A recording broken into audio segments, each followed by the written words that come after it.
So let's start with the Klebsiella family, and the tribe Klebsiella is going to include a lot of things, but the most important one for us are Klebsiella and Serratia. Now, when I'm talking about Klebsiella, there are different types of this Klebsiella, which is the most famous one that is known as Klebsiella pneumoniae or the Friedlander's bacillus.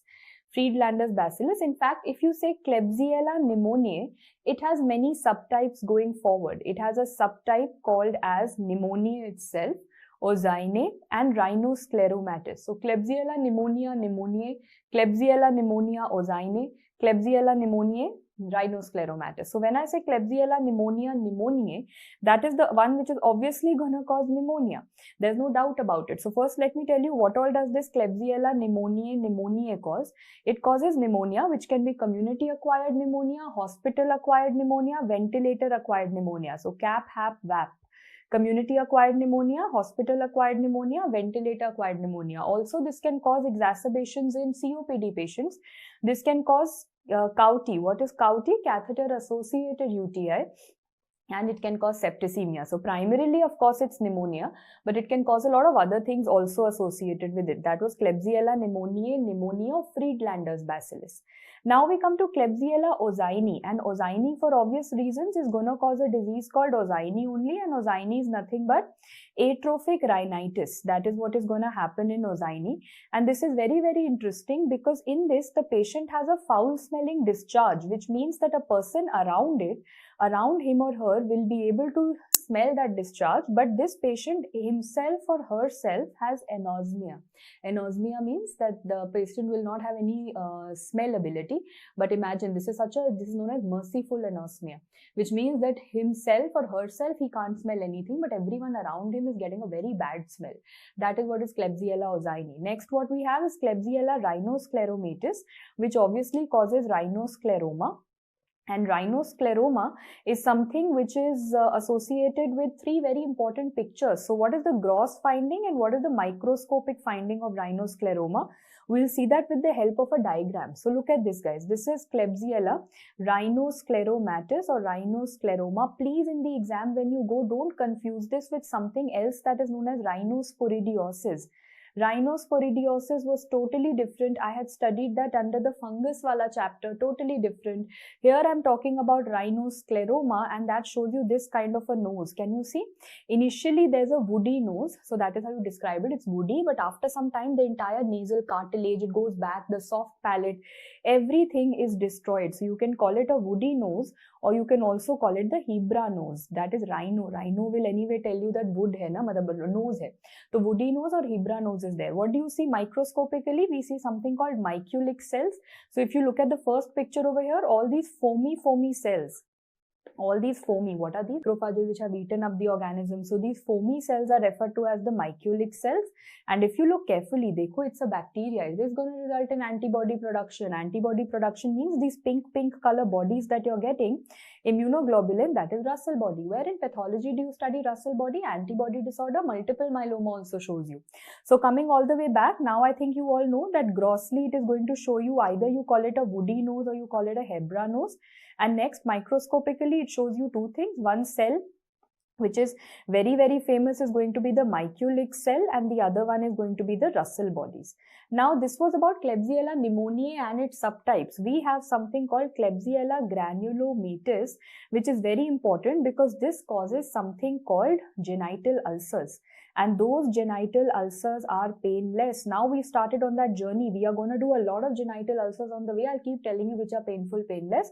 For the time being, please remember Klebsiella. So repeating once again, I am saying for the time being, Klebsiella granulomatis. So dekho, Klebsiella, and we are saying granulomatis. So this is how I have learnt it.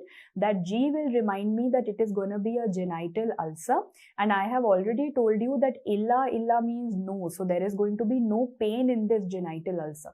That is Klebsiella granulomatis, also known as also known as donovenosis. Donovenosis means that this is going to show you the donovan bodies.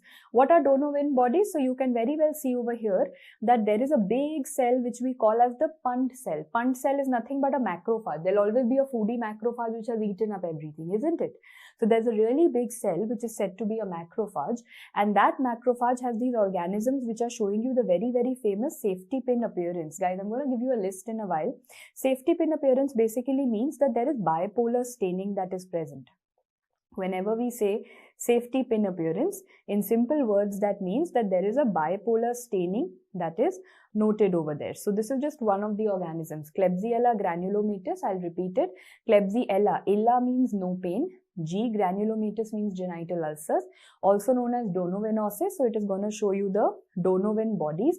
What are the donovan bodies? The donovan bodies are nothing but this Punt cells. And what are inside these Punt cells? These Punt cells contain the famous safety pin appearance. So this wraps up definitely this entire thing for all of us, and we can move forward. So recently there is a strain which is known as the hyperviscous and hypervirulent. So HVKP means what? HV means hyperviscous and virulent, another V means hypervirulent strain which has come up of Klebsiella pneumoniae, so known as HVKP, hyperviscous, hypervirulent strain of Klebsiella pneumoniae. And that is, of course, the name is only telling you that it is very, very virulent. So it is going to cause a lot of things. It's going to cause not only community-acquired pneumonia, but also meningitis, also sepsis, and all the more it's virulent. It's very resistant to treatment. So just another new strain, hyperviscous, hypervirulent, very, very virulent, very, very resistant. Now let's come back, guys, and talk about the different, what did I say? Hyperviscous. You will say, ma'am, if you're saying hyperviscous, is it viscous in general? Exactly. That is what I want to come down to next. What exactly is its morphology and its testings? So please note that K for Klebsiella, and you need to know that Klebsiella K wala sound na. So this means it is a capsulated organism. Yes, Klebsiella, Ella tells you it is not motile, Ella is no motility. And Klebsiella tells you it is a capsule made up of mucopolysaccharides. So now, because of that capsule, is there something that you're going to find out? Let's see.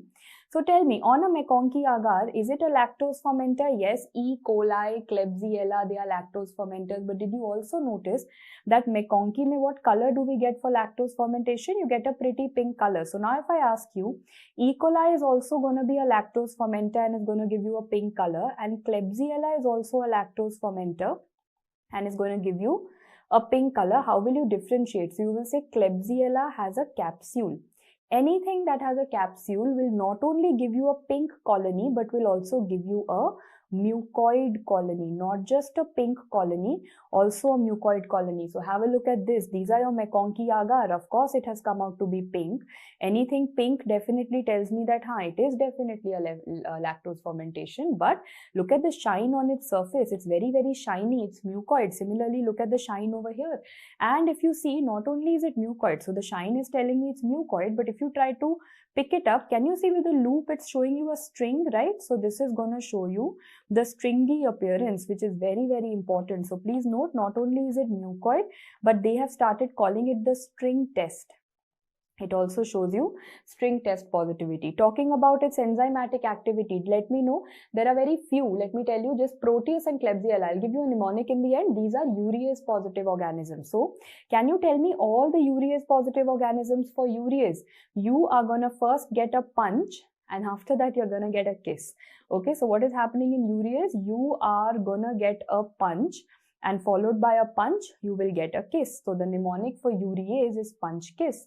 What is punch kiss? Let's get going. P for, like I told you, Proteus. The Proteus ends with us, so urease. Then U for urea plasma, common sense. N for nocardia. C for cryptococcus, again has urease, US in the end. Then we have H for Helicobacter, Helicobacter pylori. All of us know for Helicobacter pylori in the stomach we have that urea breath test and all. Hai na? Then we have the one that we are doing, Klebsiella, and then we have these two staph, Staph saprophyticus and Staph epidermidis. What family were they belonging to? They were coagulase negative staph. Hai na? So repeating, guys, what is punch kiss? Let's do a repeat. P for Proteus, because it has a US in the end. Urea plasma anyway has urea in its name. Nocardia. Cryptococcus, US in the end. Helicobacter everyone knows. Klebsiella, and the corns wala staph epidermidis and saprophyticus, these are all the urease positive organisms. So yes, Klebsiella is definitely going to be urease positive. What about its IMVIC testing? This I've already told you, minus, minus, plus, plus. Because now again, if you have to differentiate between E. coli versus Klebsiella, I have told you the IMVIC testing. E. coli was plus, plus, minus, minus, and Klebsiella was minus, minus, plus, plus. Finally, coming to the fermentation, it ferments all the sugars with acid and gas. So all of these biochemical reactions are sorted. So simple. अगर ऐसा stringy test दिया, that is Klebsiella. अगर ऐसा pink color का test दिया, that is going to be urease positive. So you are punch kiss, and of course whether you get a punch, you're going to have a red cheek, pink cheek, or if you get a kiss, then also you're going to blush by being red. So red or pink, so urease is going to give you a pink color. So pink color ka hi colonies on lactose, pink color ka hi urease positivity is what you get. What is the treatment? They are not very easy to treat because we have a lot of XDR strains, drug resistance that is there. But yes, for even because of that, we use advanced antibiotics like piperacillin and tazobactam. We can even fight those XDR strains with colistin and polymyxin and others, but they are very expensive. So all in all, I realize you have to rely on the antibiotic sensitivity testing. If I want to summarize this entire Klebsiella, first I can say Klebsiella K for it had a capsule. Then I told you that it is also going to be lactose fermenter, and it's going to have a very important enzyme called urease. And I told you lactose fermentation on McConkey gives you pink color, and urease test is also going to give you a pink color. Remember, punch and kiss, whether you get a punch you turn pink, whether you get a kiss you turn pink. So both of them are going to give you a pink color. Then finally I told you have illa. Illa will tell you that, oh, it is not motile. This is a non-motile organism. Just a quick summary. This was tribe Klebsiella because other than Klebsiella, it also had Serratia marcescens in it. Serratia, what is this? Some red color is gonna come out. So before I go to that, please remember Serratia will always enter into your surgical side things like IV cannulas, surgical instruments, antiseptic solutions. तो जितने भी surgical instruments हैं या फिर antiseptic solutions हैं या contaminated IV lines हैं, into that Serratia is gonna go. What all does it cause? Wherever it will go na, as I told you, a red color will come. So if it causes pneumonia, what is it gonna cause? Pseudohemoptysis. Pseudohemoptysis means the person will have cough, and along with that the person will have sputum, and the sputum will have a red color. So as soon as someone starts spitting out red color sputum, you say, "Arey, he's having hemoptysis." But is this person having bleeding? No. This person is having Serratia infection. So that red color is nothing but the pigment of Serratia. It is a false hemoptysis. Similarly, he can have eye involvement. That is going to be contact lens keratitis. Again, red pink color aana chahiye. That is known as the pink hypopyon. So there's a pink hypopyon again because of Serratia pink color. Similarly, meningitis, they can have cardiac involvement, septicemia, all other organs are possible. But having pseudohemoptysis and pink hypopyon, pink, red color is important, and that is how the slide is going to be. What color pigment does it have? It has a red color pigment at room temperature. What did I say? Now you can write Serratia easily for all of you. What is Serratia, guys? S is going to be, it is going to cause many of the surgical site contaminations. That could include IV cannulas, solutions, surgical instruments. Then it is going to produce a red color pigment which is going to be at room temperature. And where do you see the red color pigment? Only where the organism is. Has the entire slide become red? No. So what kind of a pigment is it? It is a non-diffusible pigment known as protogeosin. So jo pseudohemoptysis karayega, that is going to be a protogeosin. So remember, this red color pigment is referred to as protogeosin, and it is responsible for all pink color things. That is pseudohemoptysis, pink hypopyon.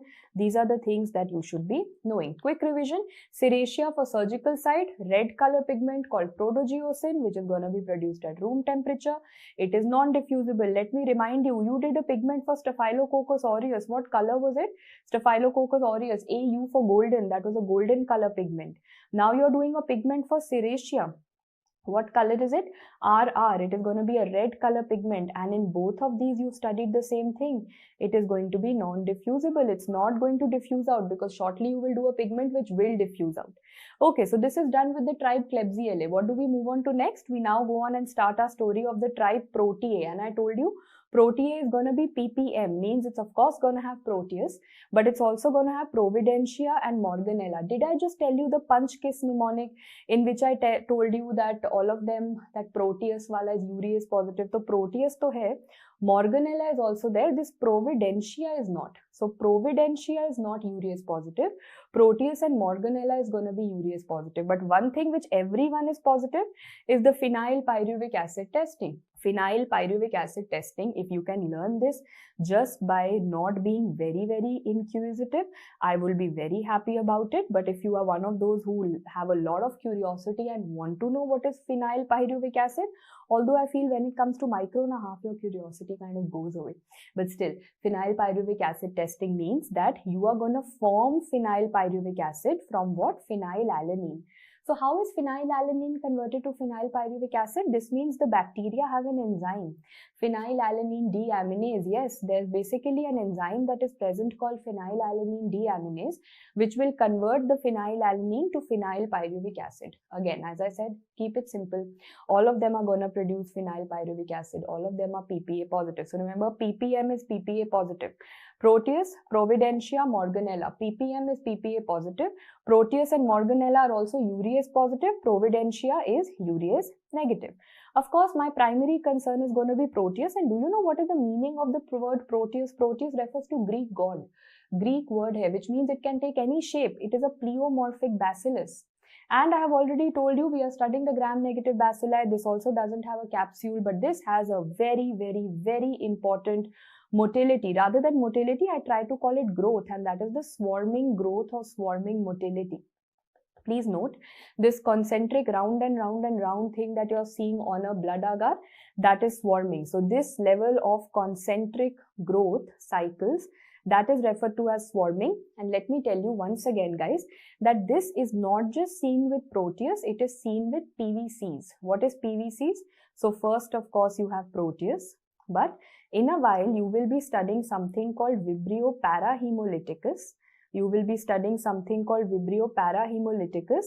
Also another Vibrio that is known as alginolyticus. That is exactly the next chapter that you have. So basically not Vibrio cholera, not cholera, but Vibrio parahemolyticus and alginolyticus. Then I have already taught you Clostridium tetani. And Clostridium matlab spore forming. Is there any bacillus? With a C, yes, bacillus C wala matlab cereus. Bacillus cereus also shows it. And finally, there is one thing that we just now studied, Serratia. So Serratia also shows you swarming, which means I will finally go back and complete my mnemonic. Serratia shows you swarming, surgical site infections, red color pigment, room temperature. So sounding well? So SSRR for Serratia. Coming back, who all shows you swarming? Proteus, Vibrio parahemolyticus and alginolyticus, Clostridium tetani and cereus, and Serratia. So now swarming kisme dikhega? All that PVCs to you have done. But you don't want swarming. You say, ma'am, I want to see a plain growth. I don't want to see the round and round thing. How do I stop the swarming? First, use a very firm agar. Imagine if I make your surroundings very tight. I close the doors, the windows, and I put a rope around you, tie you up in a rope. Will you be able to move? No. This means a firm agar, firm for 5 to 6% ka agar kar do. If you have read in your culture media chapter, normal concentration of agar is somewhere between a 2%. I am now making it very, very tight, very firm. How will the bacteria move? So this means swarming will be inhibited. If I add some chemicals, like I add some chloral hydrate, some boric acid, chemicals are always toxic. They will not let anyone move. And thirdly, McConkey agar inhibits swarming. Okay, that is news, guys. What was the, come on, tell me, what was the composition of McConkey agar? It's a pretty pink plant. T, taurocolate. Taurocolate matlab bile salts. Bile salts are damn toxic. So that means all of these features are then going to inhibit swarming. So what are the three methods of inhibiting swarming? Either you make a firm, very tight agar, 5%, firm 5, or you use McConkey because McConkey has bile salts which are toxic, or you add some chemicals like boric acid, chloral hydrate, they are also toxic. Now you see that is there any use of this swarming in terms of epidemiological typing? So for example, there are 5-6 patients in the ward who have ended up having Proteus. Now you want to find out that are all these 5 patients in my ward having the same Proteus? Is this something which is like spreading in this ward? Is this one type of Proteus only spreading, or are they all genuinely having individual Proteus infections? So if you want to know that are you dealing with the same strains of Proteus, or are you dealing with different strains of Proteus, what are you going to do? You'll take this blood agar, you will put one strain over here and one strain over here, right? Both the strains you have kept. Now this will also start swarming from here. This will also start swarming from here. Right now you don't know whether they are from the same family or not. One Proteus here, one Proteus here, they start swarming. So now tell me, if you, and two scenarios, if you have a meeting fixed with your best friend versus you have a meeting fixed with your enemy, whom are you going to go and hug as soon as you meet? Whom will you be very, very happy to meet? Obviously your best friend. So if you and your best friend will meet, you will hug each other, you will fuse into each other. But if you and your enemy will meet, you will come to each other but say hello and go away, है ना? You are not going to hug each other. So simple. Same hai, best friends hai, their swarming will merge, but if they are different, they will separate. So this means that in same strains the swarming is going to merge. Whereas if they are different, then you will see a line of demarcation. They will maintain their distance because they are enemies. So yahan pe what happened, as I saw over here, I could appreciate when I zoom in that this was swarming from here and this was also swarming from here, but somewhere when they got close to each other, they decided that nahi, I don't think we are the same people. We have to kind of be a little separate. There is a tiny little separation that you see in between them. Matlab there is a line of demarcation.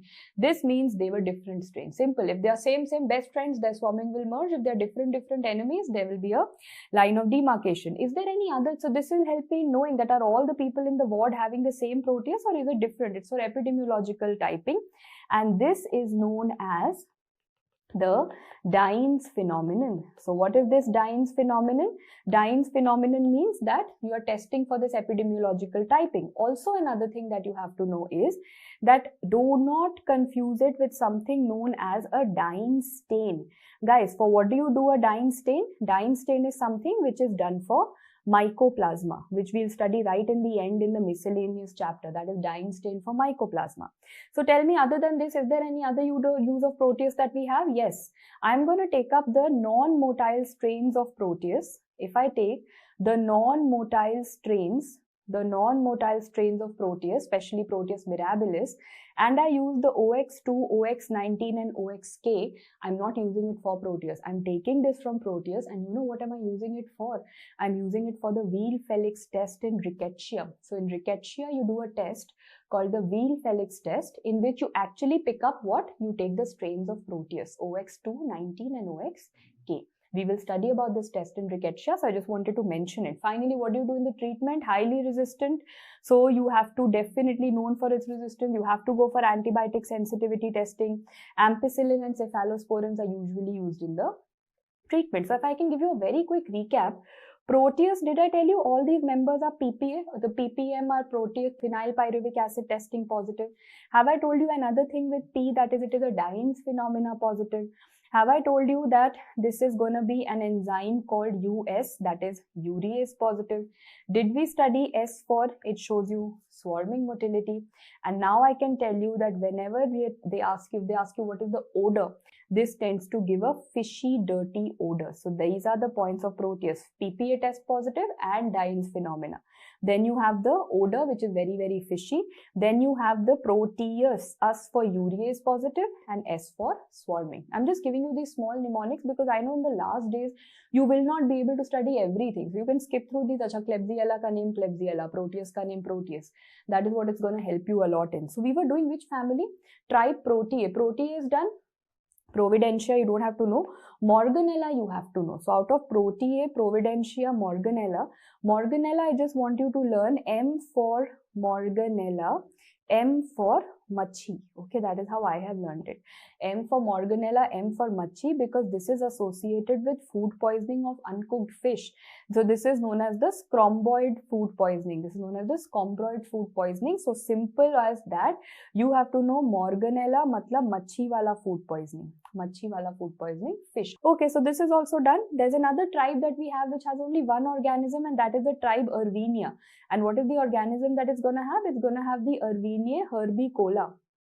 Erwinia herbicola. So please note, this is the one that causes UTI, and it is associated with a yellow color pigment. So remember, Erwinia is going to have yellow UTI, and there is nothing else about it that you have to know. So simply the tribe Erwinia is also done. Now we come to the next one, and that is going to be Yersinia. That is the next organism under Enterobacteriaceae. But there's a catch over here.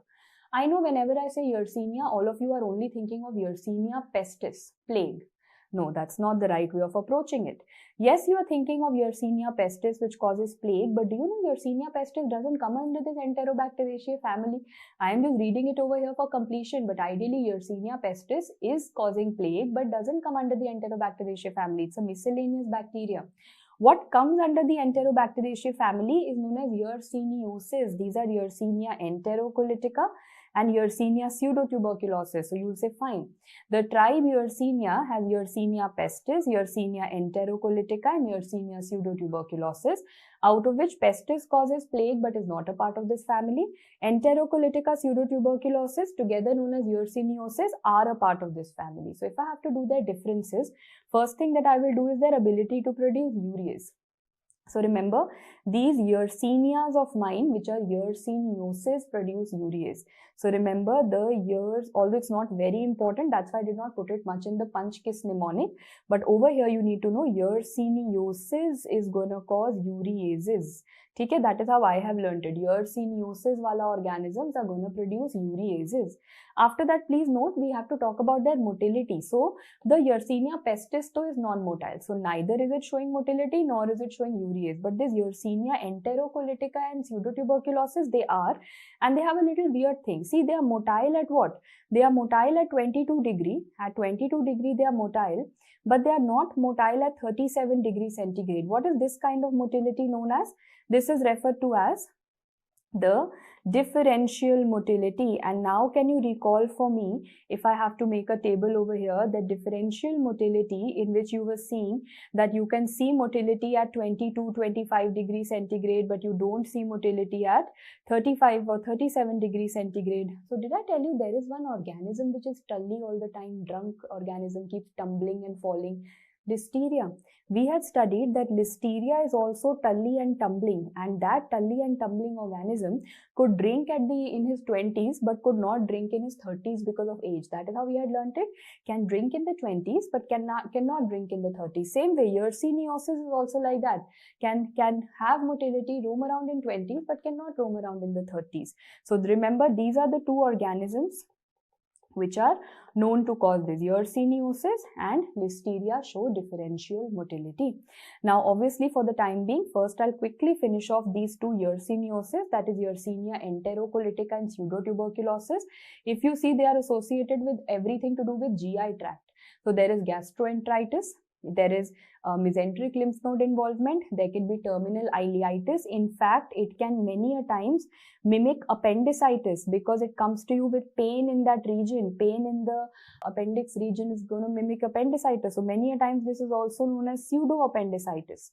Please note, Yersiniosis is many times known as pseudoappendicitis. So basically I realized primary condition is going to be the GI tract, gastroenteritis, mesenteric lymph node involvement, ileum involvement, appendix involvement, and in adults it can also cause some other organ involvements, right? So now we come down to how are you going to do the diagnosis of this Yersiniosis. Means I'm talking about Yersinia enterocolitica, Yersinia pseudotuberculosis. I'm not focusing on Yersinia pestis for the time being. So remember, there is going to be a McConkey agar, and I had studied that Yersinia and all of them are non-lactose fermenters, but this Yersinia enterocolitica can sometimes show lactose fermentation. Next, what is the mobility? This I've already done. It can move around in its 20 to 25 degree, but it cannot move at the 37 degree. This information I have already done. Same goes for its temperature. This follows something called cold enrichment. What is cold enrichment? That ideally it will grow somewhere around 25 degrees.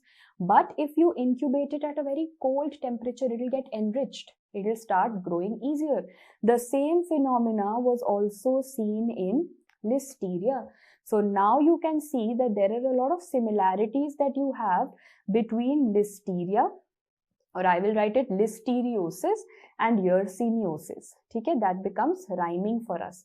Listeriosis and yersiniosis, both of them show you a phenomena that is known as cold enrichment, and both of them are going to show you a phenomena known as differential motility. Means they can move in the 20s, they cannot move in the 30s, right? And cold enrichment means that at cold temperature of 4 degrees, they are going to be grown easier, they are going to be isolated easier, so they are coldly enriched.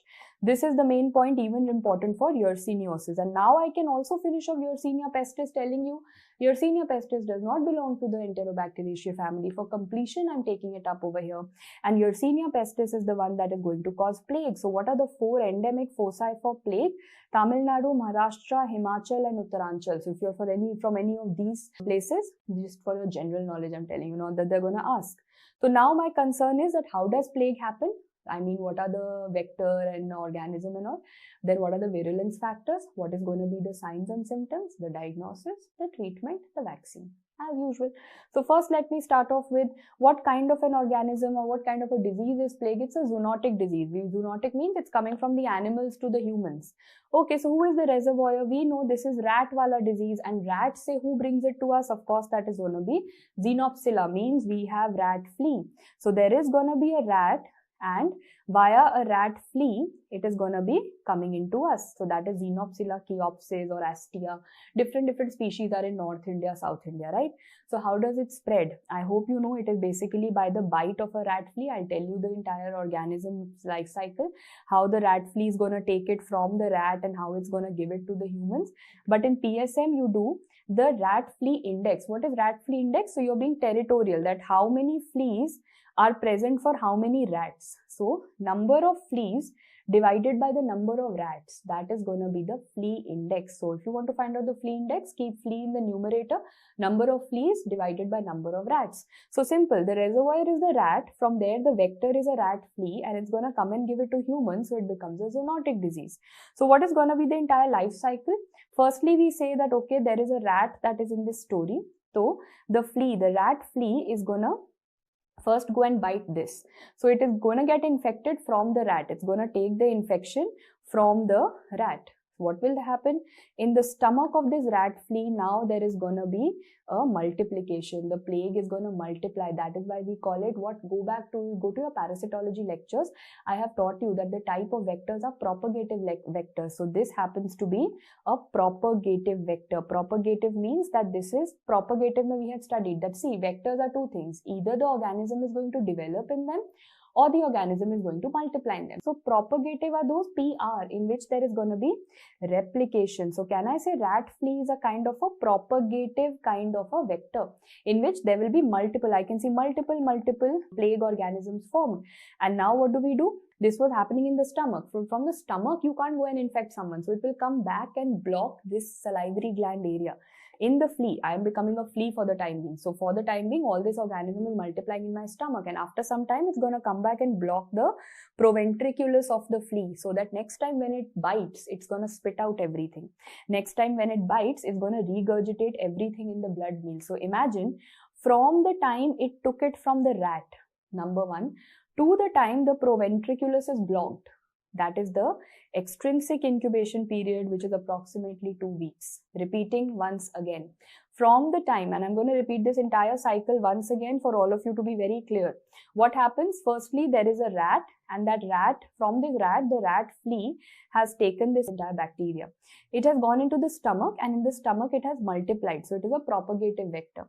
After that, it is going to come and block the proventriculus. So from the infection to blocking of the proventriculus, it is going to be the extrinsic incubation period, means not in humans, bahar wala incubation period. And finally, when it's going to take a blood meal in the humans, it's going to come and give it. So it is zoonotic infection. There are lots of virulence factors. If you're one of the inquisitive ones and you can learn so much, please do. But what you have to learn, that is, there is an envelope antigen called F1, because later on the vaccines are also made out of it. In fact, they say over here it's nicely written as a protein envelope antigen. This is also known as a protein capsule. This is also known as a protein capsule, and that is a difference, because I have always learned that capsules are made up of polysaccharide, and now I am reading over here that capsule can also be made up of protein. Yeah, this is not very commonly known by students. So please note that protein wala capsule is the F1 capsule, and protein hai, so it is plasmid coded and it is heat labile. I will be using this in the vaccine in a while. Other than that, it has VW antigens, coagulase, fibrinolysins, it has toxins. Again, as I said, this is there in every bacteria. If you can learn it, the enzymes, the toxins, very good. But F1 protein capsule or envelope, you have to know. So now tell me, if there is an animal involved, there is a flea involved, and there is a human involved. So what are the cycles of plague that we have? One is an urban cycle. Urban cycle means that this is going to happen between the rodents and the humans. Whereas there is a wild sylvatic cycle. So देखो, जो urban वाला है means where people are living, domestic cycle. So we are humans and there are rats and the cycle is happening between us. But if it is a wild or a sylvatic, this is only between the wild rodents.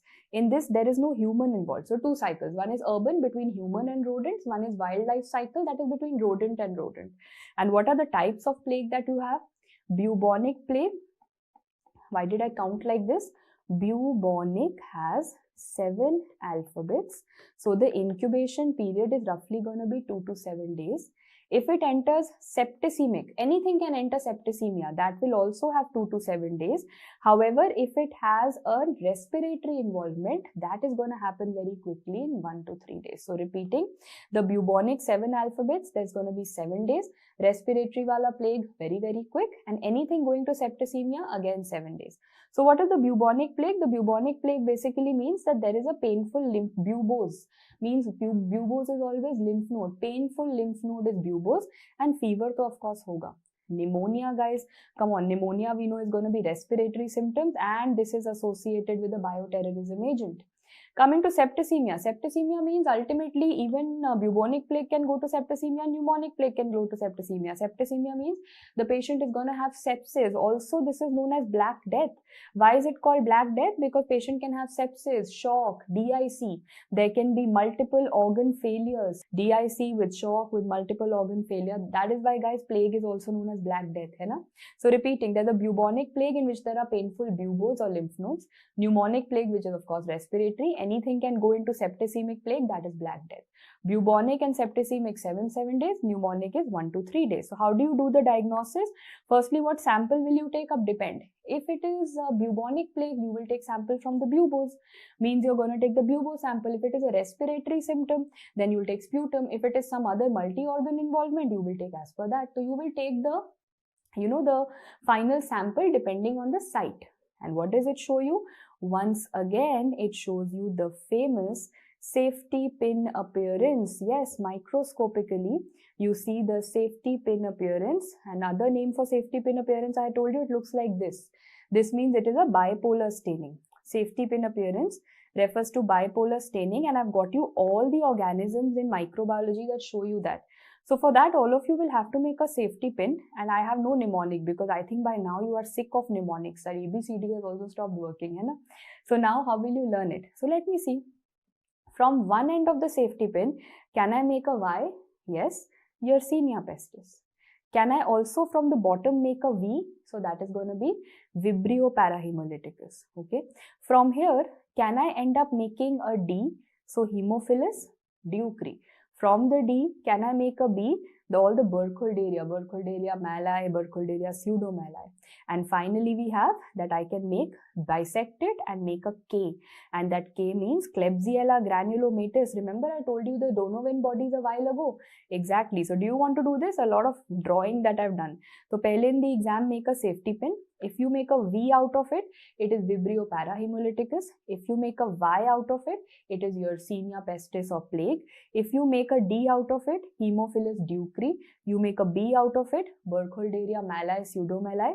And you make a K out of it, Klebsiella granulomatus. Bus fill all the lines, practice this once on your own and you are sorted. These all show you the safety pin appearance, but now the question comes is, what is the stain used for knowing this safety pin appearance? Most importantly is the Vasen or the new methylene blue, also the Wright or the Giemsa stain. If you have to mark one, you have to mark the new methylene blue or the Vasen stain. So remember, Vasen or new methylene blue, also Wright and Giemsa can be used. What else? What are you going to use for the culture? So let me show you two pictures. Firstly, you can see that there is something known as the CIN agar. And it's a long name. Please don't get into it. Don't even Google it. It's so confusing, so lengthy. You don't have to know. For Yersinia pestis, you have the CIN agar, and that is going to show you the very famous bullseye colonies. You can see the bullseye beautifully over here. Apart from that, you can also see the ghee broth. There is something known as a ghee broth, and from top of the ghee broth, do you see something is falling down? So that is referred to as the stalactile growth. So remember, selective media was CIN agar, that is going to show you the bullseye colony. Whereas if they ask you what is the ghee broth, that is going to show you the stalactile growth. Stalactile growth means something is hanging, dropping from the surface. So stalactile growth and bullseye, repeating those, this is referred to as the stalactile growth. It is hanging from the top, and bullseye of course looks like a bullseye. These are the two main things. After that, you can definitely know the others. Like any other thing, you can grow it at a culture of 27 degrees. 37 पे it might develop an envelope. Everything I'm realizing, it is very comfortably, whether it was yersiniosis also, 20s mein everything is going fine. 30s mein jaake it has developed an envelope. Okay. On blood agar or chocolate agar, this can give you a dark brown color colony because of the absorption of hemin. So I realized that Yersinia pestis is not only going to be a black death, means plague, it is also going to show you a black blood agar. The black blood, so black death may be bloody death ho raha tha, and black blood agar or brown blood agar is also noted. But these two, please don't forget, it shows you the stalactile growth and it shows you the bullseye. So how I have learnt it is, for example, this is because of rats na. If you want to kill a rat, thoda sa imagination, I tried searching for pictures, I couldn't get. If you want to kill a rat, what are you going to do? You have those rat traps na. So how do they show you in the cartoons? How have they killed the rat? They pick a rat with the tail. They always pick a rat with the tail like this, and they show you that the rat has been hanging rat. So stalactile, something hanging.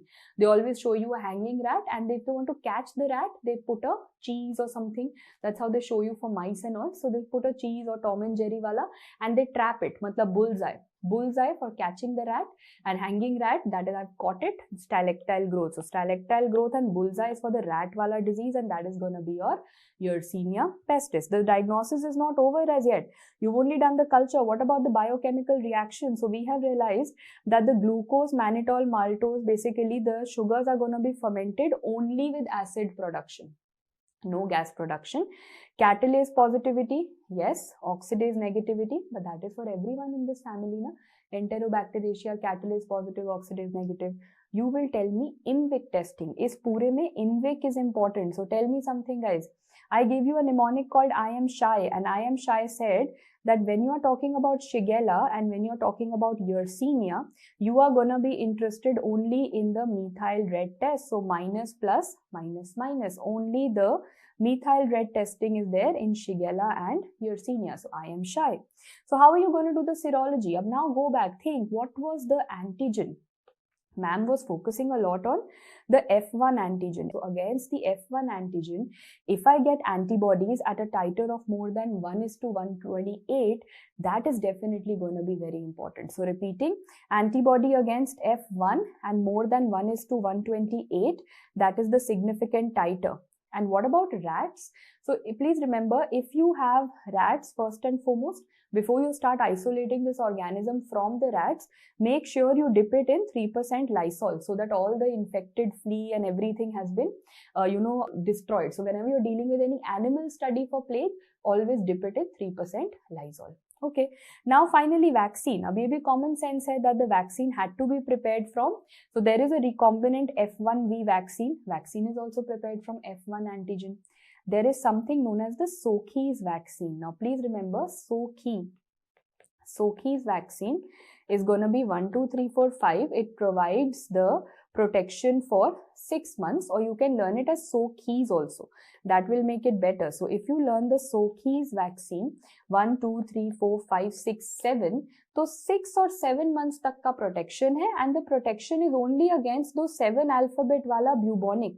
The protection is only against the 7 alphabets wala bubonic plague. It is a formalin-killed vaccine. So, Sokhi's modification of Hafkeen vaccine. Remember, Sokhi's modification of the Hafkeen's vaccine is Sokhi 7 alphabet, protection against bubonic plague 7 alphabets, protection approximately for 6 to 7 months. But if you ask me what is the treatment is going to be streptomycin. This treatment is going to be streptomycin, and if there is involvement of brain, or there is involvement of lungs, or there is involvement of heart, then you can add the fluoroquinolones. So you can add the fluoroquinolones if there is involvement of systemic organs. On that note, we are now going to move on. Yersiniosis is done, Yersinia pestis is done. Now starting with the last part of this particular chapter, and that is the Salmonella. Once we are done with this, we are going to make an entire master chart regarding motility, lactose fermentation, urease and IMVIC testings. So that's also going to come up. Let's finish off the last organism, that is Salmonella. Salmonella is of two types. We have typhoidal and non-typhoidal Salmonella. And for this, again, I'm going to show you a classification because fancy names are important, but please don't learn it. There's something called a Kaufman and White scheme, which you just know is used for Salmonella, but please do not get into that rat race of learning which is A, B, C1, C2, D, E2. That is not at all needed. You should know, yeah, there is Salmonella typhi, there is something called paratyphi, A, B, C, all that is okay, but you don't need to know this. You just need to know Kaufman and White scheme is for Salmonella. So before I begin, I can definitely see that there are some antigens that I need to play around, and I have tried to make those antigens into a little bit of a flow chart for all of you so that it's easier. So please note, there is something called an O antigen, which is somatic. Everyone knows that's in the what? That's in the cell wall, na? So that is going to be heat stable. And then there is an H antigen. We all know from general H antigen is flagella. There is also known as a VI antigen, and these are both heat labile.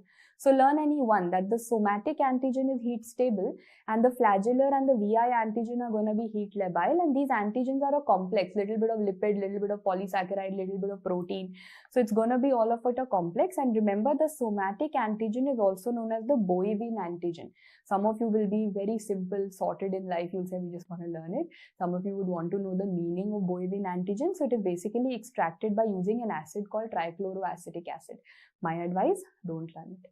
So it's a complex and it is also known as bovine antigen. That is the somatic antigen. If you have learned this, now I can tell you the different properties. Out of them, please note that ये जो VI antigen है, this is the one that I am going to use for VI for vaccination. The main काम की बात is this. It's the one that I'm going to use for making a vaccine. But what actually happens is that it covers the O antigen. So for example, if this finger of mine is the O antigen, VI antigen will basically cover it. So tell me, this was an O antigen. If I would have added anti-O, anti-sera, reaction hota. But if it is covered with VI antigen, now if I add anti-sera, will it agglutinate? No, this will not agglutinate. So please remember, the VI is a cover. VI is a cover over the O antigen. So now what are the O and the H antigens? O is somatic, which is in the cell wall. H is flagellar, which is more immunogenic. Which is more immunogenic is going to be H antigen. Very, very immunogenic. It shows a very, very fast reaction. This means that if you will add any antibody, because this is more immunogenic, this shows you a very, very fast reaction and it shows you very fluffy, loose clumps. Whereas somatic wala, S for S, it's going to be a very slow reaction and it shows you chalky granular clumps. So how have I learnt it? Please note that when we are talking about somatic, sote, it will give a reaction. Sote means it's going to have a slow reaction, number one. And because you call it the O antigen, you will see this granularity. You will see chalky granularity. Whereas the H antigen, which is the flagellar antigen, flagella ko split karo, you will get number one, it's going to be a very, very fast reaction and there are going to be loose, fluffy clumps. There are loose, fluffy clumps. So life can become simple if we want it to be. Hai na? So remember, somatic antigen of this will give a sote slow reaction and O antigen hai to ... granularity will be seen. Whereas flagellar, F for fast reaction, L for loose, fluffy. But what's the concept? Why is it giving a fast reaction? Because it's highly immunogenic. You studied the basics, but I told you there is something called Salmonella typhi, Salmonella paratyphi A, Salmonella paratyphi B. Okay? These are the Salmonella that you have. Remember the O antigen is going to be the game. Means when I say game, I wanted to say that it's everywhere, it's the same. So game khel gaya wo. Game khel gaya means the O antigen says whether it is typhi, paratyphi A, paratyphi B, I'm going to be the same for everything. But the flagellar antigen is the one which is going to help me in differentiating. Means when I say O antigen ke saath reaction hai, you will say, ma'am, it could be for typhi, paratyphi A, paratyphi B. Really doesn't matter. Whereas for flagellar antigen, I will have a separate flagellar antigen for typhi, separate flagellar antigen for paratyphi A, separate flagellar antigen for paratyphi B. And remember this, because these 4 antigens are going to help you very soon in a test called Vidal. So the O antigen, I'll say it's the same for everything, whereas the flagellar antigen is different for everything. And VI antigen, I've already told you I'm going to make a vaccine out of it.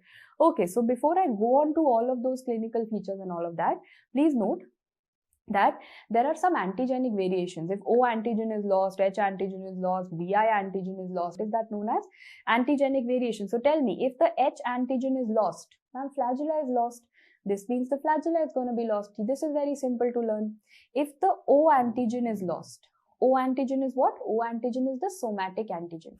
O antigen is the somatic antigen, or you can say it's something to do with it's the cell wall, isn't it? So I am saying that till the time the O antigen was present, everything was going very, very smooth.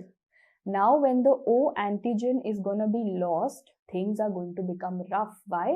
Because there is loss of virulence. So remember, till the time the O antigen was present, life was very, very smooth for the bacteria, because the bacteria had a lot of power. When you have power, life is very smooth. But when that O antigen will go away, the virulence will go away. Then the bacteria will get to know that I have no value. Then life is going to become rough for this bacteria. So remember, smooth is when the antigen and virulence is there. Rough is when the O antigen and virulence is not there. Coming to the last one, the VI antigen, the vaccine wala, that is lost and that changes into W. So VI, if it is lost, that will change into W strain. So nowadays there is a lot of Salmonella which are VW. VW means intermediate forms. Kind of they have lost the VI, kind of they have it. So these are the intermediate forms. ये नहीं भी याद रखो चलेगा. This you have to know that H antigen lost means flagella lost, O antigen lost means virulence is only lost. Life has become rough. Now let's talk about Salmonella typhi, or you know what we're talking about. We're talking about enteric fever. So first we'll talk about the pathogenesis, the clinical signs and symptoms, and then the diagnosis and treatment. So when I say enteric fever, in simple words, you call it typhoid fever, and enteric word definitely tells me that this is to do with the intestine. So what is the pathogenesis? Of course, you know that typhoid kyun hota hai. Put your common sense. Typhoid is because of consumption of contaminated food and water. So fecal-oral route, and the infectivity dose is 10 to the power 3 to 10 to the power 6 bacilli that you need. So it's definitely not small. It's a decent amount of infectivity dose that you definitely need. So what is the cell that is going to enter? So please remember, in the intestine, it's going to enter the M cells. In the intestine, it's going to enter and bind to the M cell. So if I draw this as the Salmonella, it will enter the M cells. From there, it will go into the submucosa. It will go into the submucosa. You will say, okay, ma'am, the submucosa basically has a lot of macrophages and all of that. Will they kill the Salmonella? No. They will resist the killing. Why? Because they have SPI, Salmonella Pathogenicity Island. God has given it a Salmonella Pathogenicity Island, which will make sure that no one can kill it. It can survive, it can spread, it can invade, it can take its wings out. So basically the strength of a Salmonella is a Salmonella Pathogenicity Island, which will allow it to spread, to invade, not to get killed, for survival. Sabke liye Salmonella Pathogenicity Island, and ultimately from the submucosa, it's gonna go into the lymph nodes. It's going to go into the lymph nodes, and we know that whenever kaun sa lymph node, intestine hai to mesenteric lymph node, right? And we know that if something goes into the lymph nodes and then goes into the lymphatics, it has a probability of going into the blood, and that means that is primary bacteremia. Primary bacteremia means it has come out into the blood, but while roaming around in the blood, where is it going to go to? While roaming around in the blood, it is going to go all the way to the organs, like it can go to the liver and the spleen and other organs, for example. And from those organs, it will again come out into the blood. again come out into the blood. Can I now call it secondary bacteremia? I can call it secondary bacteremia. I've told you the detailed pathogenesis for you to listen to once and then just know that primarily what happened. Question number 1, it went into the M cells. After that, it survived and went to the lymph node. From the lymph node, it has gone into the blood, so primary bacteremia. Then roaming around from the other organs, it again came into the blood, so then that was secondary bacteremia, right? So what are the conditions and what are the, the different features? I think everyone knows there is a very, very famous step ladder pattern fever that you see in enteric fever, that it is going to remain stable and rise, stable and rise. So there is a step ladder pattern fever. I hope you remember in pathology, where did you see step ladder electrophoresis, step ladder DNA pattern, and that was seen in apoptosis. So this is the step ladder apoptosis pattern. This is step ladder fever of typhoid. Okay, what ulcers in the GIT? So if you remember typhoid, I have always told you again I've taught you in pathology, typhoid, is wound longitudinally. So the ulcer that you have is longitudinal ulcers. You end up seeing longitudinal ulcers. What diarrhea? The very famous pea soup diarrhea. They love to destroy these words. Pea soup diarrhea. Now, another thing. Whenever you have fever, you expect that the heart rate will go up, tachycardia. But over here, the heart rate goes down, and that is known as the Fagot's sign. That is referred to as the Fagot's sign. I told you it's going to go to different organs. There's a soft palpable liver and spleen possible. And on the second or the third week, there are rose spots that are seen. And if you put pressure on the rose spots, they are going to fade. They are going to fade when you put pressure on them. So now, out of these, the questions that I expect, fancy names favorite. What fever? Step ladder. What diarrhea? Pea soup diarrhea. What kind of tie longitudinally pehnoge to longitudinal ulcers. Also, whenever you have fever, you expect tachycardia, but here it goes into bradycardia, that is Fagot's sign. Similarly, on a blood test, you will say, ma'am, it is an acute infection. Acute infection, what cell goes up? Neutrophils go up. But remember, in pathology, I taught you this is an exception. Here, the neutrophils are not going to go up. Here, there's going to be relative lymphocytosis. Here, there's going to be relative lymphocytosis that you see. So again, an exception. I was expecting the heart rate to go up, but that went down. I was expecting the neutrophils to go up, but the lymphocytes went up. That is what is typhoid. Now further, you need to know how are the carriers. Everyone's heard of the carrier. There was one carrier who shed typhoid Mary, the cook, the famous cook, typhoid Mary, who cooked in so many houses and spread it to thousands and lakhs of people, because carriers are those who shed the organism in the feces and the urine. So stool or urine carriers, दो type के carriers हैं, stool carriers, urine carriers. That is one differentiation, whether someone is a stool carrier or a urine carrier. Urine carrier matlab it's somewhere in the bladder, and stool carrier is basically the carrier site is gallbladder. So site of carriage. Second is duration. If someone is in the recovery phase and is carrying the organism, that is somewhere between 3 weeks to 3 months, that is the recovery time, that becomes a convalescent carrier. After 3 months till 1 year, that becomes a temporary carrier, and anyone beyond 1 year will become a chronic carrier. So simple, during the recovery phase, 3 weeks to 3 months convalescence, 3 months to 1 year temporary carrier, beyond 1 year is going to be a chronic carrier. So now coming to finally the point, how will you do the diagnosis? And there's a very, very famous mnemonic called BASU. How have we divided BASU? That is depending on which week the patient has come to you. Week 1, 2, 3, 4. So please note, in week 1, you would prefer to do a blood culture. In week 2, you would want to do an antibody test. An antibody test is known as a Vidal test. In week 3, you would want to do a stool culture. And in week 4, you will want to do a urine culture. But guys, this is very, very strict. It's not that 7 days, 14 days, 21, not like that. Yes, there can be an overlap. Antibodies can come in by early days also and can persist longer. Stool culture can come positive earlier also. This is just a way of learning. Blood culture, antibody, that is Vidal. Stool culture, urine culture, week 1, 2, 3, 4. Let's start with blood culture. Lots of blood culture techniques are known. So remember, they take blood and culture fluid in the ratio of 1:10. And this is usually a lot of broths that are there. So bile broth can be taken, glucose broth can be taken. And many people, because they were having diarrhea, so maybe they were having antibiotics. So to remove the antibiotic effect, you might want to add SPS. If you want to learn sodium polyethanol sulfonate, you can, not needed. SPS is added to basically remove antibiotic effect. On the other hand, they are also saying that you can use the Castaneda medium. You can use the Castaneda medium also. That is also important. So please note, these broths and Castaneda media are basically used for the blood culture. Now, first week was blood culture, next week was antibody, which is going to get you the maximum tests. Maximum question comes on Vidal test. That Vidal test is a test for testing the antibodies. And when is it most reliable? In week 2. So it's highly sensitive, agreed, but it is not specific. I'll first give you an example.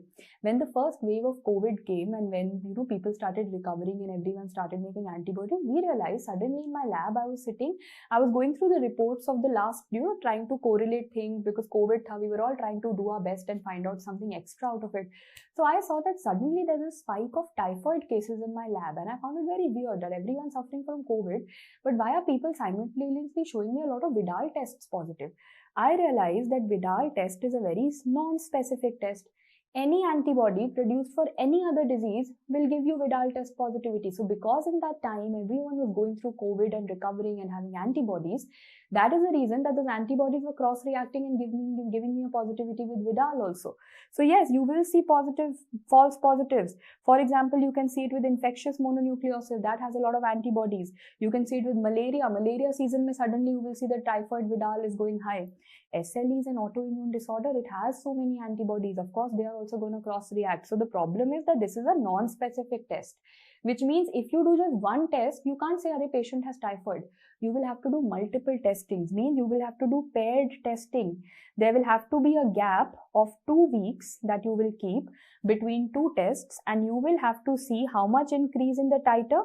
A 4-fold increase in titer. So today, if you've done a test of Vidal and you feel it is positive, after 2 weeks, you should see that the antibody titer has become 4 times. Then you'll say, "Acha, ye genuinely wala typhoid Vidal hai." Or maybe if the titer falls, then maybe it was some other disease that resulted in it. So now, what is the principle of Vidal? Of course, you know that these are the 2 antigens that you have, the O and the H antigen. So I'm going to start off with those. But first, I need to give you the principle. See, there is something known as a slide Vidal and a tube Vidal test that you have. But before I get to that, I need to tell you what is the principle of Vidal. So before I go to slide and tube, my concept is that I have learned up till now that we have an O antigen, and O antigen is played the game. It has said, I'm going to remain same for all, para typhi A, B, C, typhi sabke liye. Whereas, so I can write, just if I write TO, that will mean that this is for typhi, paratyphi, sabke liye. But when I'm talking about the flagellar antigen, that is different for Salmonella typhi, Salmonella paratyphi A, Salmonella paratyphi B. So how do I write it? If I write TH, this means it's for flagellar antigen of typhi. If I write AH, this means paratyphi A ka flagellar antigen. If I write BH, paratyphi B ka flagellar antigen. Has everyone first and foremost understood the terminology that I will be using? So how many antigens am I testing for? I will have 4 antigens in my lab, and from the patient's blood sample I will find out where is the antibody present. But now you need to learn a mnemonic, that is OH. So this is your next part that you will learn, and there's so much. First I want to put myself safe. Before you guys send me screenshots of different books and Q-banks and apps and say, "Ma'am, you taught OH, but over there something else is written," let me tell you beforehand, OH is just a very, very basic way of learning. Most of the cases it is not even followed. But please note, when I'm talking about OH, O antibodies are the ones which they say that are first to appear. Then next to appear in the blood are going to be the H antibodies. Then the first to disappear from the blood is also going to be the O antibodies, and the last to disappear in the blood is going to be the H antibodies. This is what all the conventional books say, and give it 2 minutes extra, but listen to me so that you don't have confusion with other platforms and other books and MCQs while solving. I'll tell you what to mark also. So please note that all the old wala books say OH. That is, O antibodies will come first, O antibodies will go first. H antibodies will come later, H antibodies will go also later. So OH, come first, then come second, go first, go second. Okay? So now if I tell you these scenarios, abhi I'm not telling you the controversy, I'm telling you the old school method. If I go to this scenario, look at this. The O antigen, same for all. The H antigen of typhi, the H antigen of paratyphi A, H antigen of paratyphi B. Now if I say the reaction has come to O antigen, you will say ma'am typhoid to hai. But whether it is typhi, paratyphi A, paratyphi B, that I don't know. For that I will have to look at this. The flagellar antigen of typhi has come. This means this is a case of Salmonella typhi. Let's look at the next. Over here, O antigen reaction has come, so typhoid to hai. But the H antigen has come for paratyphi A. This means which strain is this? This is paratyphi A. Next, the O antigen reaction has come, typhoid to hai, but this time the flagellar antigen for paratyphi B has come. So the answer is paratyphi B. So I realize the O antigen will to come in all because it's common. Whereas the flagellar antigen come, that will give me the diagnosis on whether it is typhi, paratyphi A or paratyphi B. Now comes that OH-OH controversy. If they say that this is an early infection, so if they say only reaction with O is there, and all the others have come out to be negative, then you will say this is an early infection because the first to rise was O, this was an early infection.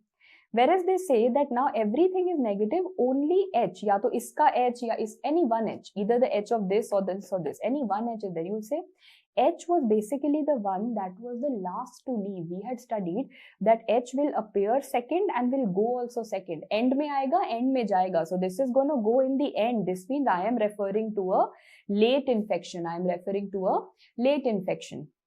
Okay, coming to the last, if only the O antigen is not there and everything else on this planet is there, means the H antigen of all of them are there, why is O antigen not coming up? Because someone has covered the O antigen, VI has covered. This means the patient has received vaccine. So if vaccine has been received, then the reaction with the O is not gonna occur, but the reaction with all the others is definitely gonna occur. So repeating once again, that if you get only O antigen reaction, this means it's an early test. If you get only H antigen, this means it's a late test. And other than O, if you get all the H's, that means it is going to be a vaccine. Now all is done. This is seeming so simple, but what's the controversy? If I ask you a question, out of O antigen and H antigen, which was the one which was more immunogenic? The one which was more immunogenic was H.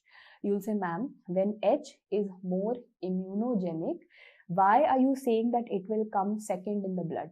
When it is more immunogenic, which creates a greater response, H should be the first one to come in the blood. Exactly. Now I am contradicting my own statement. If MCQ आया, because this is such a varied test, now you cannot fit it. Something you can't fit into MCQ. Some things are patient related. I can't put them into one option. So I'm telling you what to mark in the exam. I'm telling you what you will see in your clinical practice. Clinical practice में तो OH दिखेगा. OH, and this is how you're going to do the diagnosis. If O is there, early infection. If H is there, it means it's a late infection. You will do OH for your practice. But if MCQ comes and they ask you, which is the first one to appear in the blood, the first to appear and which is going to be more immunogenic, please mark H. Please mark H because the correlation for MCQ is going that way, that H is more immunogenic and that is why it should come first, but that will not help you in your diagnosis. That will not help you in your diagnosis, okay? So diagnosis ke liye practicality OH for solving these questions OH, but what is the titer? So the titer for every state is different because please note that the titer, you must have seen every Vidal report has in the end the titer of 1 is to this much is significant. Har state ka alag hai. They go as per the endemicity and the population there, but gradually books say 1 is to 60 for O and 1 is to 180 for H is said to be double almost. 1 is to 60, 1 is to 180 is going to be double, triple for that matter. That is going to be the titer, but this will change and most likely they will give the titer to you in the exam that what do you have to consider significant. So I'll give you an example. This is what a slide Vidal test looks like. Can you see over here? Pehle to NCPC, negative control, positive control. Don't focus on that. Focus on your 4 main things. This is the O antigen. This is the flagellar H, flagellar of paratyphi A, flagellar of paratyphi B, and I can see that there is an agglutination. This is just a schematic diagram. So I could see an agglutination. I've tried to show you every possible variation that how the agglutination and clumping is gonna come up. But like I said, this is a lot of false positives. So now we have new tests called typhi dot and dot blot. These are basically card-based tests which can help you in knowing the antibodies. So nowadays what we are doing is gonna be the typhi dot. So now what are you done? You are done with the blood culture, you're done with antibody. If you have to do stool and urine cultures, what are the culture media? Do I have to teach you this? I told you one story of sisters. The Salmonella and the Shigella sisters is what I had told you about. So tell me guys, what is the enrichment media for Shigella that you studied? Selenite F broth and tetrathionate broth. This you have studied. Then what is it for the selective media that you studied? XLD, DCA, SS and HE. Have we studied? So something with deoxycholate should come. SS मतलब Salmonella Shigella sisters का एक आगार है. And HE is hectin enteric. Enteric word will tell me enteric fever. So this was same for Salmonella and Shigella. But you'll say, ma'am, there has to be a point where you differentiate between them. And this is the recent FMG as well as the NEET PG question.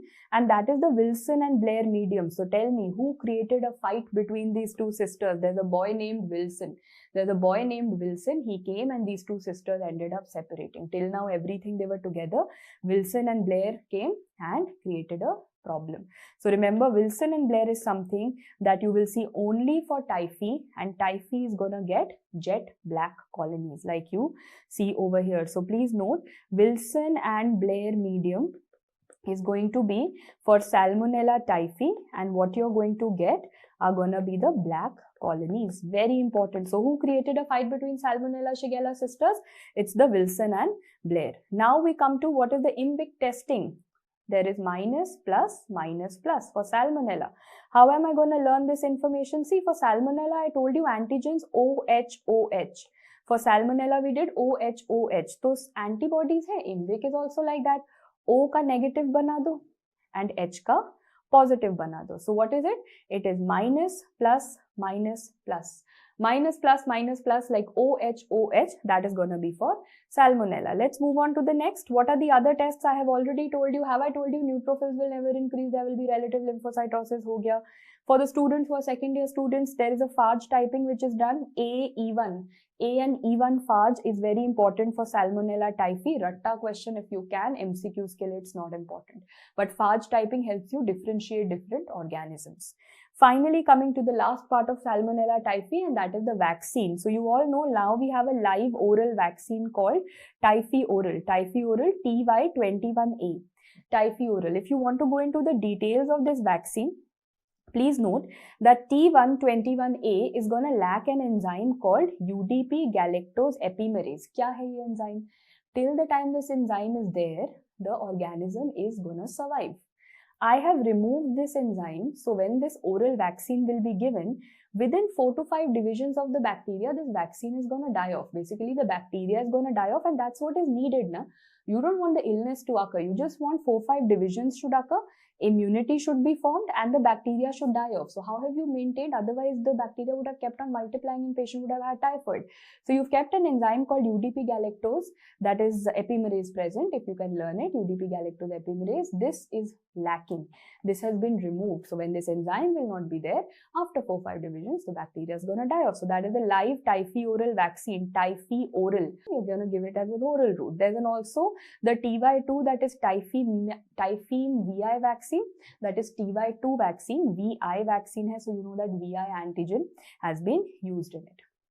Now, what other typhoid species do you know? Just one slide about it. There is something known as Salmonella gastroenteritis. Gastroenteritis. This is a type of a non-typhoidal Salmonella. Remember the first slide I told you, typhoidal and non-typhoidal. Typhoidal wala you've done, typhi, paratyphi A, paratyphi B and all of that. Now we come to non-typhoidal. Salmonella gastroenteritis hoga.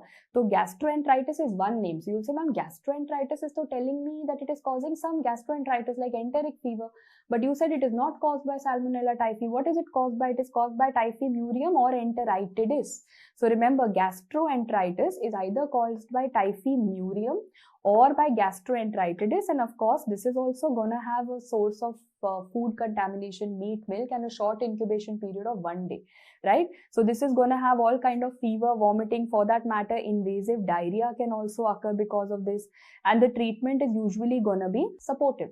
So repeating once again, when I'm talking about Salmonella gastroenteritis, so gastroenteritis will definitely come to your mind, but please note typhimurium is more common. Iska most important question is typhimurium is more common.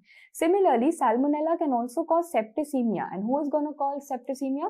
Cholera suis is going to cause septicemia. So Salmonella cholera suis is going to cause septicemia. Septicemia means firstly all organs are affected, whether it is the heart or the lungs or the bones, osteomyelitis, sub effect hoga, and it is going to have a fatal rate. So in the non-typhoidal, there is a gastroenteritis. Repeating, who causes it? Typhimurium, more common than enteritis, and then there is a Salmonella septicemia caused by cholera suis. With that, we have definitely wrapped it up, but this one table is very interesting for me, which I have to pick up because I know students kind of are scared of this the most.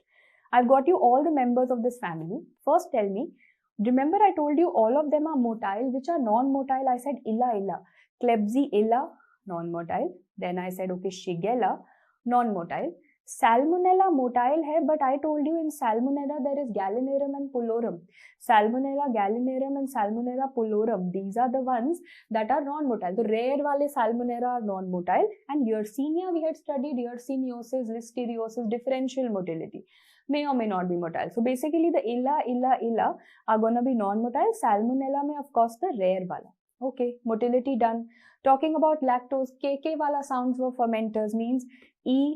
coli, Klebsiella, Enterobacter, Citrobacter. All the coli, KKK ones were lactose fermenters. So remember, when you're talking about lactose fermenters, E. coli, Klebsiella, Enterobacter, Citrobacter. They are lactose fermenters. All of the others are non-lactose fermenters.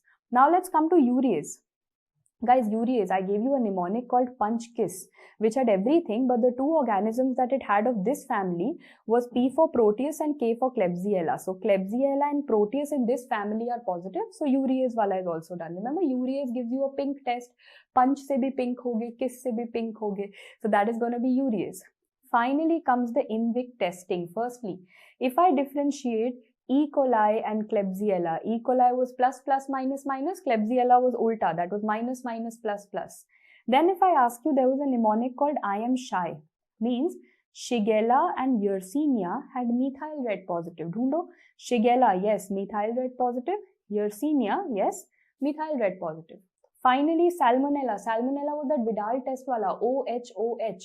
So I had learned that instead of learning OH, you will learn minus, plus, and that is also done. Others you don't have to learn. Whatever I have told you, only that much information. Repeating once again for all of you. When I talk about E. coli, plus, minus, Klebsiella, minus, plus. I am shy tells me methyl red is in Shigella and Yersinia. So Shigella mein methyl red, Yersinia mein methyl red, and Salmonella mate is going to be OH. OH is going to be minus, plus, and this entire family is over. I know it's lengthy, it's one of the lengthiest gram-negative organisms we have. Other ones are thankfully chota, but I hope you've been able to understand it. Quickly tell me your question. What is the indicator that we used in the CLED media? CLED was that blue color wala media, so the indicator used was bromothymol blue. But what is the indicator that I used in McConkey? McConkey had a mnemonic called plant, and N was for neutral red. Coming to the next question. Okay. CLED media is considered better than McConkey. For which reason? Did I tell you that CLED was more comfortable? It was allowing everyone to grow. So, firstly, does it differentiate lactose from non-lactose? That both of them do, na? That's not a difference. Both of them differentiate. Both of them prevent the swarming. Both of them will inhibit the growth of others, but which is less inhibitory? Who will allow gram-positive organisms to grow? CLED. So that is why it's better. This is a previous year AIMS question. Which organisms causes hemolytic uremic syndrome? If I don't read the options also, there are two organisms, enterohemorrhagic E. coli and Shigella. What do I have? They've not even asked me the details. They've just asked me E. coli over here. So that is very, very simple. Coming on to the next one.